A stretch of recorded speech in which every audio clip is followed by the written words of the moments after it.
Assalamualaikum warahmatullahi wabarakatuh. Alhamdulillah, wassalatu wassalamu ala rasulillah, wala hawla wala quwwata illa billah. Asyhadu an la ilaha illallah wa asyhadu anna muhammadan abduhu wa rasuluh. Allahumma salli wa sallim wa barik ala Muhammadin wa ala alihi wa sahbihi ajma'in. Amma ba'd. Anak-anakku yang budiman yang dirahmati Allah Subhanahu wa taala, semoga kalian semua selalu dalam keadaan sehat walafiat, dan semoga kalian semua mendapat perlindungan dari Allah Subhanahu wa taala, dijauhkan dari segala mara bahaya dan segala macam penyakit. Amin ya rabbal alamin. Anak-anak, Pak Guru mengingatkan untuk selalu melaksanakan protokol kesehatan, ya.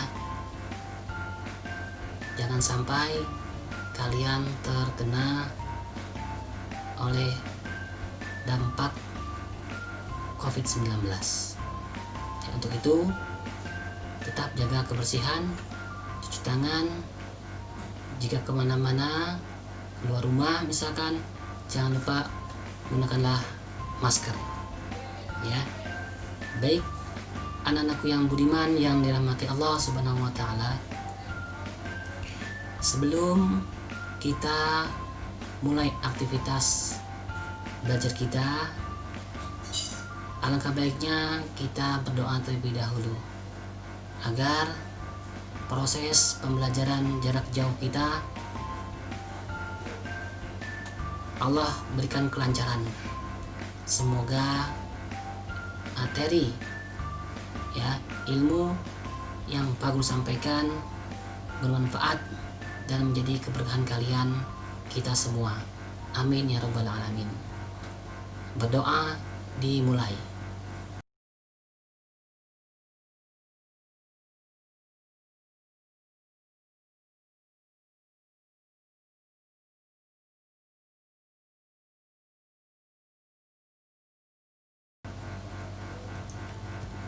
Selesai. Alhamdulillah.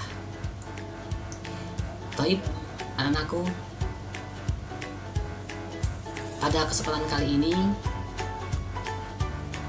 kita akan membahas materi yang seperti minggu lalu, ya, masih hukum nun sukun atau mati dan tanwin, ya, yang jenisnya berbeda dengan yang 3 minggu yang lalu, ya. Minggu pertama Pak Guru sedikit ulang. Minggu pertama kita sudah bahas tentang hukum idhar haqi. Jenis yang kedua di minggu yang kedua adalah hukum ikhfa hakiki. Di minggu ketiga hukum iklam. Nah, di minggu keempat yang sekarang, ya, kita akan bahas mengenai jenis yang keempat, yaitu hukum idgham. Baik, anak-anakku, kita langsung saja, ya. Simak baik-baik.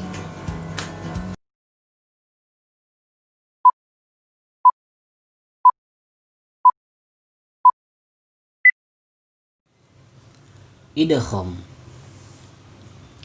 Idgham artinya memasukkan. Maksudnya di sini adalah memasukkan bacaan nun mati atau sukun, ya, dan tanwin ke dalam huruf sesudahnya.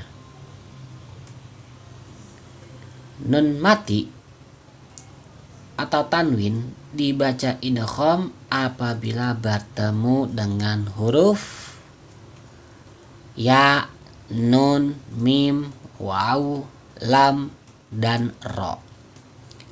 Anak-anakku, agar mudah dihafal ya atau mudah diingat, kita singkat saja ya, nun, mim, waw, lam, ro ini menjadi yana mau lari. Ya, anggap aja kamu punya teman namanya Yana ya. Si Yana ya, Yana mau lari ya. Agar mudah diingat, disingkat saja Yana mau lari ya. Ini wajib kalian hafal. Lanjut. Ada dua macam idgham terkait dengan hal ini ya, yaitu idgham bil gunnah dan idgham bila gunnah. Yang pertama, idgham bil gunnah. Yang dimaksud idgham bil gunnah adalah membunyikan, menyuarakan, melafazkan ya nun mati, membunyikan nun mati atau tanwin dengan memasukkannya pada huruf sesudahnya dan dibaca dengan mendengung. Maksudnya seperti apa sih Pak Guru? Nanti kita akan contohkan. Idgham bil gunnah terjadi bila mana nun mati atau tanwin bertemu dengan huruf ya, nun, mim, waw, atau kita singkat yana mau, atau yang biasa disingkat juga yan mu ya. Terserah kalian mau yan fau ya, yan mu ya, atau yana mau ya. Yang penting kalian mudah untuk menghafalnya ya. Lanjut. Adapun contoh dari nun mati atau tanwin yang bertemu dengan keempat huruf hijaiyah tersebut, ini ya, yana mau ya, dapat dilihat pada tabel berikut.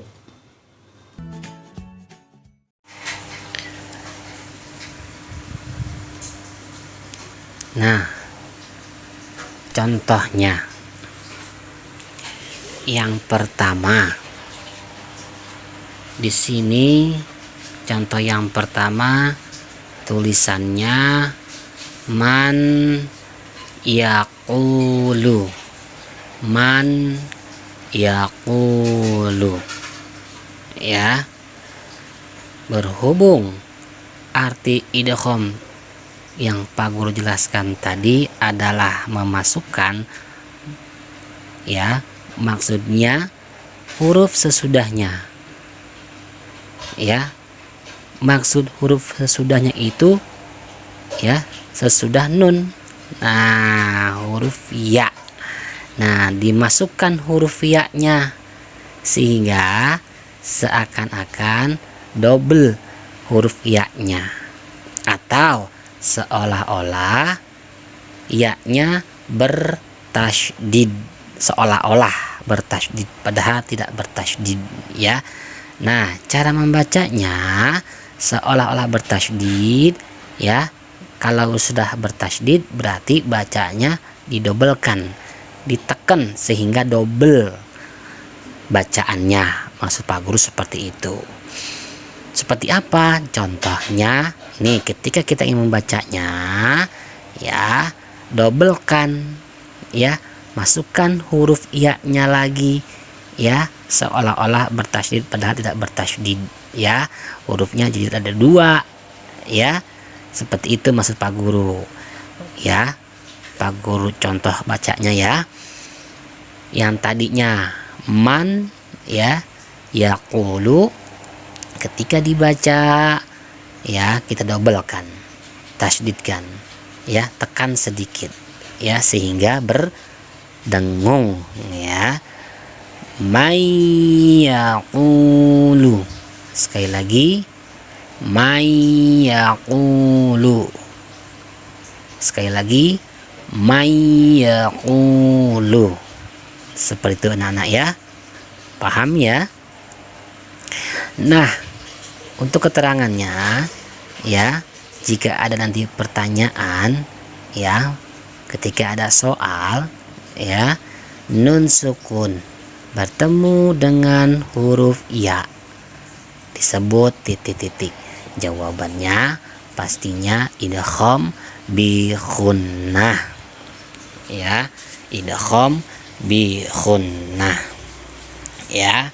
Biasanya Pak Guru memberikan soal itu, Pak Guru sertakan garis di bawahnya ini, ya. Contoh, ya, nun sukun bertemu dengan huruf ya. Nah, sama ya seperti di sini ya, nun sukun bertemu huruf ya, ya. Nah, disebut titik-titik. Jawabannya adalah idgham bi khunnah. Cara membacanya ya, tasydidkan ya, nun sukunnya dihilangkan ya, dileburkan ya, sehingga terdengar tasydid. Dibacanya menjadi mayyaqulu. Paham ya anak-anak ya? Semoga kalian paham. Contoh yang kedua, sama anak-anak seperti contoh yang pertama ya. Yang nomor 1 tadi kan nun sukun ya, sekarang tanwin ya, yaitu dhammah tain ya, dhammah tain. Tulisannya barqun, barqun, yaj'aluna. Nah, dibacanya jangan barqun, tapi dobelkan, tasydidkan ya, tanwinnya dileburkan ya, sehingga dibacanya barqiyaj'aluna. Ditahan sedikit anak-anak, barqi ya, barqiyaj'aluna ya. Keterangannya,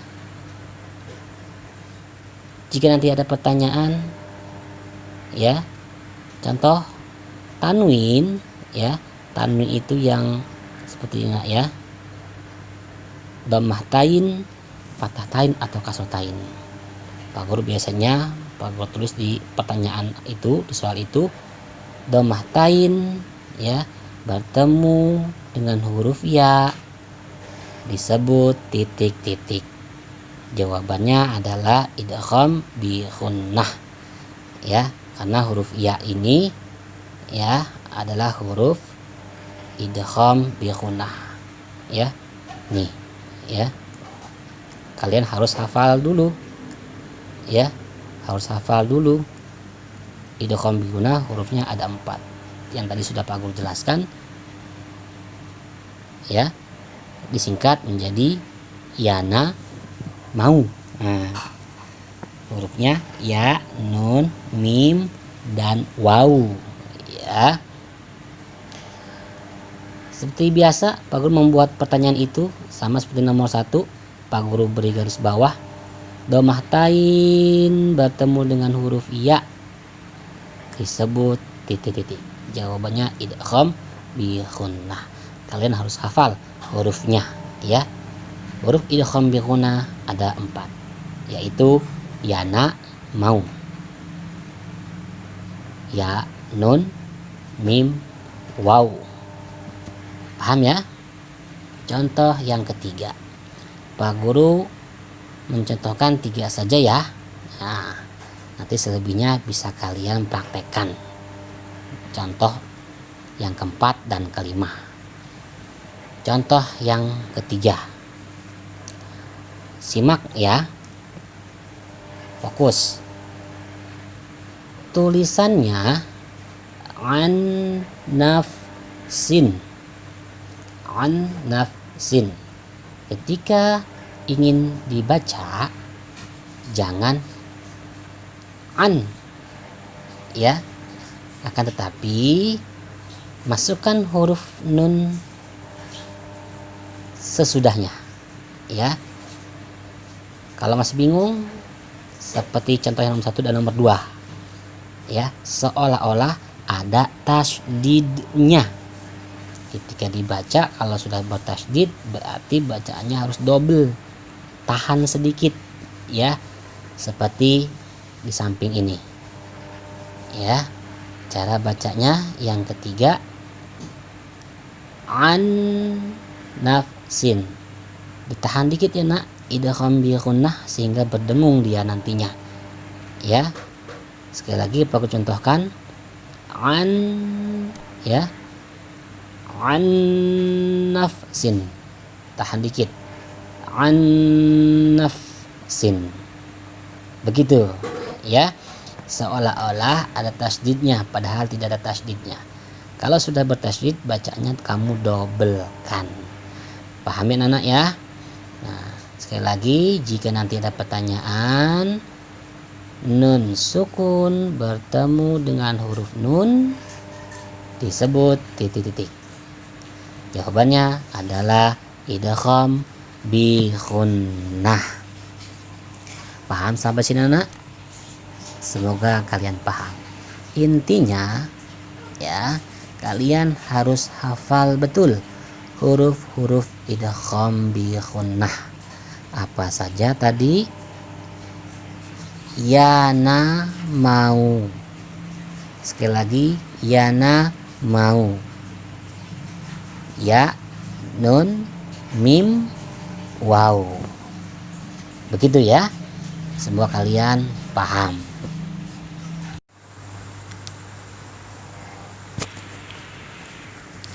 Pak Guru memberikan contoh 3 saja ya.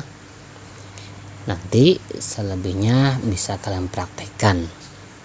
Contoh nomor 4 dan nomor 5. Atau bahkan nanti kalian tentukan atau cari dan cara membacanya di mushaf kalian masing-masing.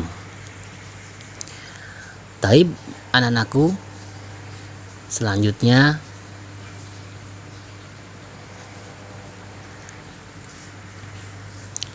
catatan ya. Di sini Pak Guru ingin memberikan catatan atau pengecualian ya,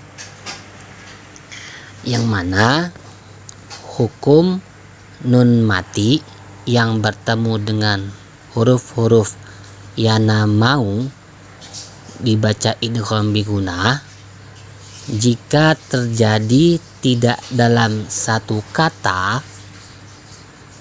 Namun jika hal itu terjadi dalam satu kata, maka tidak lagi dibaca idgham bi gunnah, melainkan harus dibaca izhar ya. Ini dalam ilmu tajwid disebut izhar mutlak ya. Nah, sebagai contoh dapat kalian lihat pada tabel di bawah ini ya.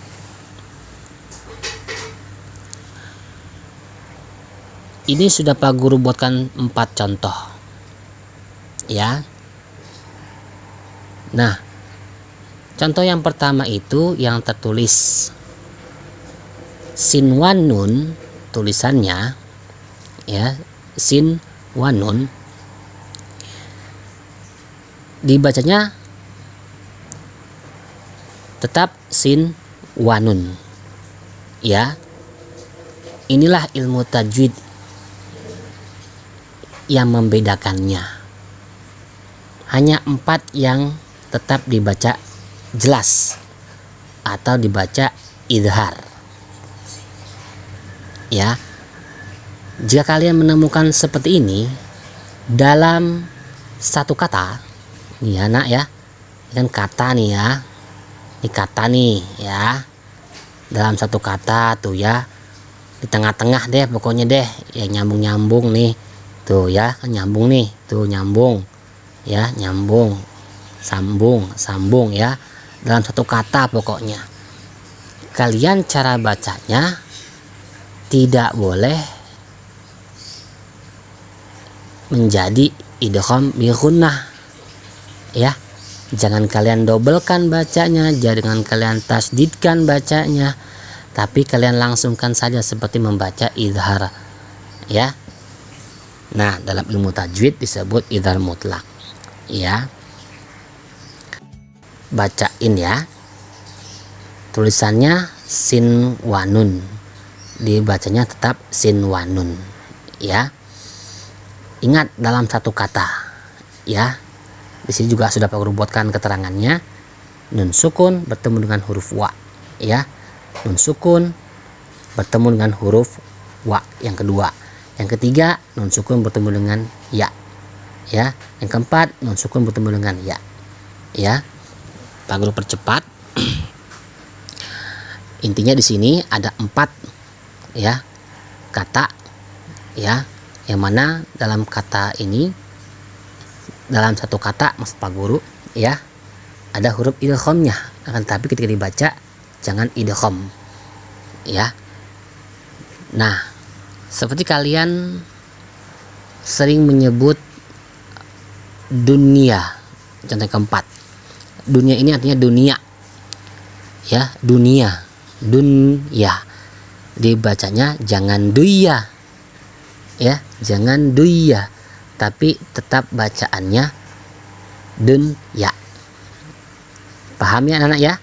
Nah, jika kalian nanti kurang paham, bisa kalian tulis di kolom komentar di bawah ini ya, di kolom komentar video ini ya, jika tidak paham ya. Kesimpulannya dari keempat contoh ini, yang Pak Guru maksud tadi adalah izhar, maksud Pak Guru maaf, izhar mutlak ya, ada 4 contohnya, tapi satu kata, dalam satu kata ya, enggak susah kok anak, insyaallah mudah jika kalian memahami. Ingat sekali lagi, tolong fokus ya, dalam satu kata nih, satu kata nih, satu kata ya, biasanya menyambung dia tuh, sambung ya. Ya, kamu perhatikan ya, nomor 1 sampai nomor 4 ya, dibacanya izhar, dibacanya jelas. Paham anak-anak? Ini catatan buat kalian ya, pengecualian dalam membaca huruf idgham ya, ada 4 ya kata yang dibacanya itu tetap dibaca izhar atau jelas. Kalau kamu bedakan, Pak Guru kembali ke yang tadi ya.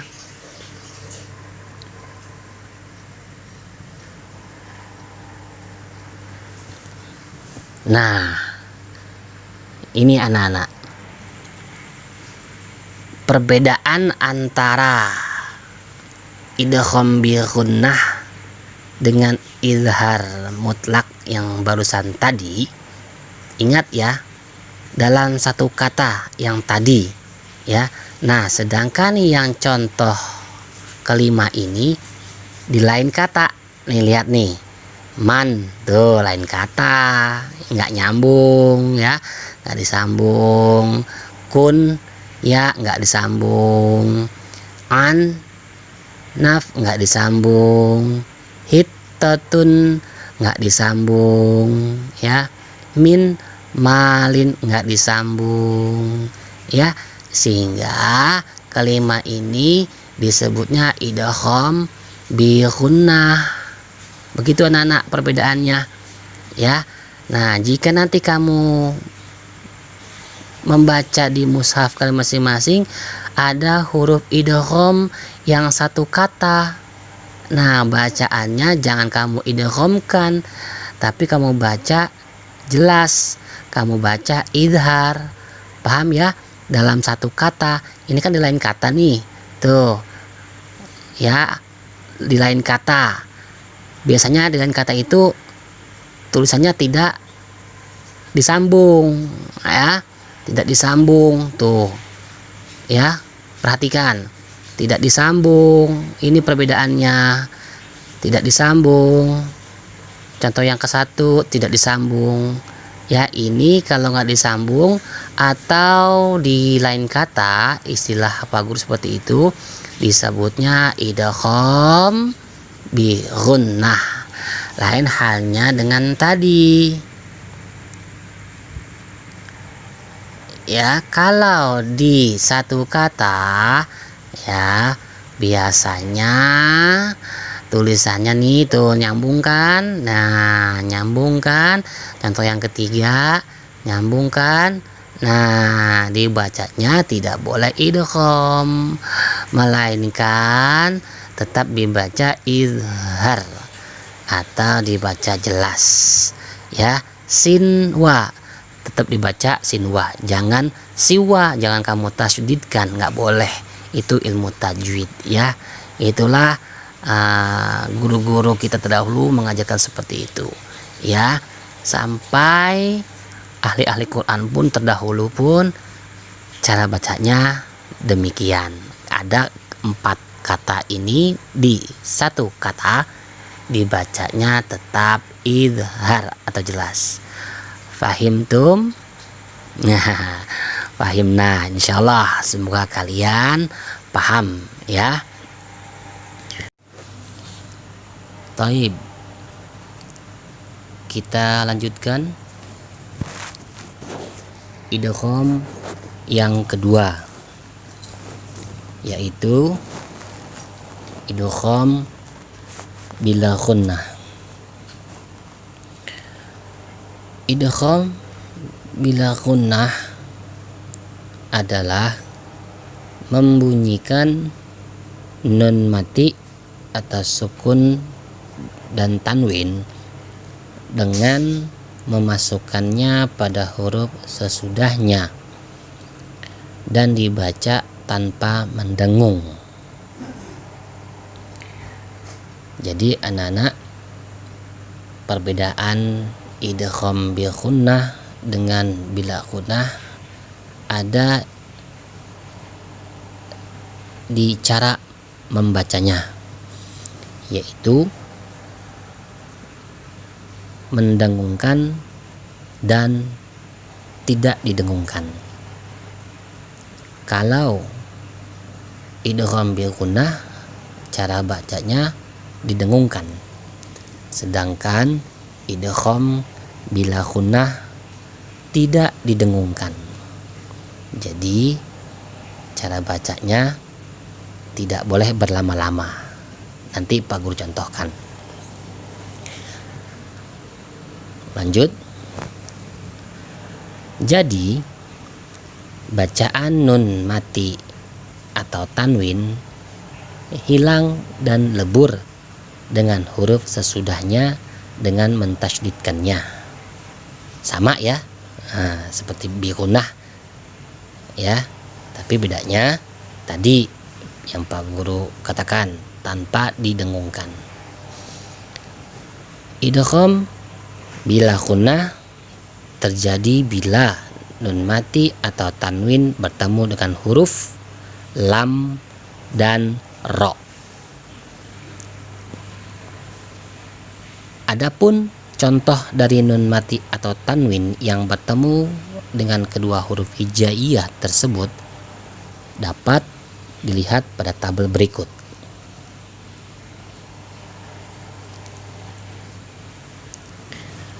Pak Guru buatkan 4 contoh, ya.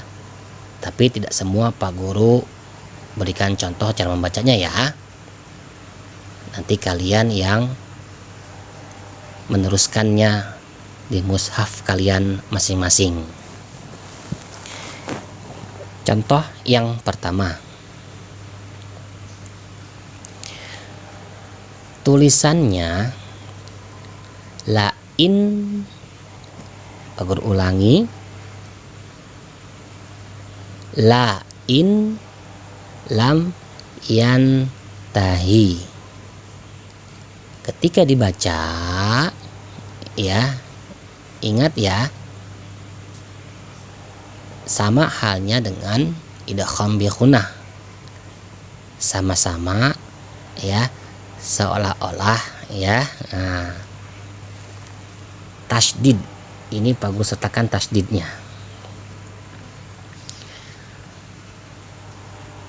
Sama-sama dileburkan nun sukunnya ataupun tanwinnya. Tapi bedanya tidak didengungkan kalau idgham bila gunnah ini, ya, sehingga tidak berlama-lama dalam membacanya. Contoh, dibaca la illam yantahi, nun mati ketemu tak sudah kita bahas ya di minggu kedua di jenis ikhfa hakiki ya.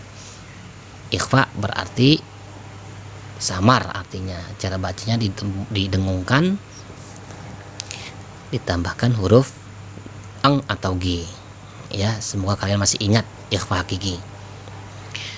Pak Guru ulangi cara membaca idgham bila gunnah. Tulisannya la in lam yantahi. Ketika dibaca, nun sukunnya ini dileburkan ya, jangan dianggap ya, dihilangkan, sehingga la illam, begitu ya, la illam ya, nunnya hilangkan, nun sukunnya. Nah, begitu ya anak ya. Untuk keterangannya sama seperti idgham bi gunnah. Ketika nanti Pak Guru membuat soal, nun sukun bertemu dengan huruf lam disebut titik-titik. Contoh yang kedua, tulisannya khairun laka, khairun laka. Ketika dibaca ya, tanwinnya hilang ya, tanwinnya hilang tuh, lihat ya, yang tadinya dhammah tain atau nanti ada fathatain atau nanti ada kasratain ya, yang tadinya dua ya, ini ada dua nih ya bentuknya nih ya, dhammah tain. Nah, hilang menjadi satu ya, menjadi dhammah biasa. Tulisannya khairun laka. Ketika dibaca ya, dileburkan, dihilangkan tanwinnya menjadi khairul laka ya, khairul laka. Tidak berlama-lama bacanya, ingat idgham bila gunnah ya, karena tanpa dengung ya, atau tidak didengungkan. Khairul laka, paham ya nak ya? Nah, keterangannya bisa kalian lihat ya, tanwin ya, di sini tanwinnya Pak Guru tulis dhammah tain ya, tanwin atau dhammah tain atau kasratain atau fathatain jika bertemu dengan huruf lam ya, jika bertemu dengan huruf ro ya, dua huruf aja idgham bila gunnah, itu disebut idgham bila gunnah. Begitu anak-anak ya, semoga kalian bisa memahaminya ya. Satu lagi, contoh yang ketiga, nun mati ketemu ro, tulisannya min rahiqin, min rahiqin. Ketika dibaca, leburkan ya, dileburkan nun sukunnya. dileburkan nun sukunnya menjadi mirrahiqin. Ingat ya, bacaannya didobelkan, ditasydidkan ya, mirrahiqin. Ingat jangan lama-lama idgham bila ghunna karena tanpa dengung. Mirrahiqin, mirrahiqin. Paham ya anak ya? Nah, Pak Guru berikan contoh bacanya 3 saja ya. Nanti selebihnya kalian cari atau tentukan dan cara bacanya di mushaf kalian masing-masing. Baik itu idgham bila ghunnah ataupun idgham bi ghunnah. Paham ya anak ya?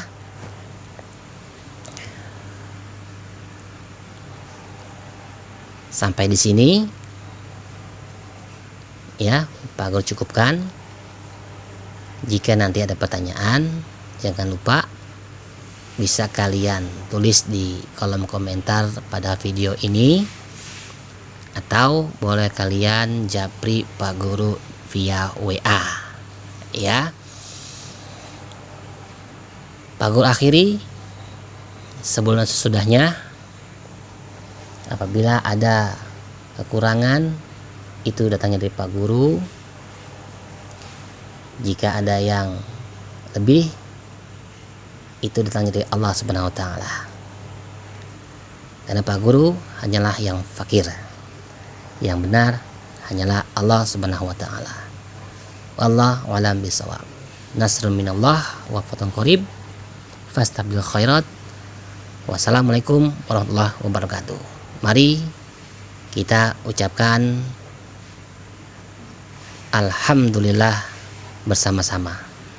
Alhamdulillahirabbil alamin. Wassalamualaikum warahmatullahi wabarakatuh.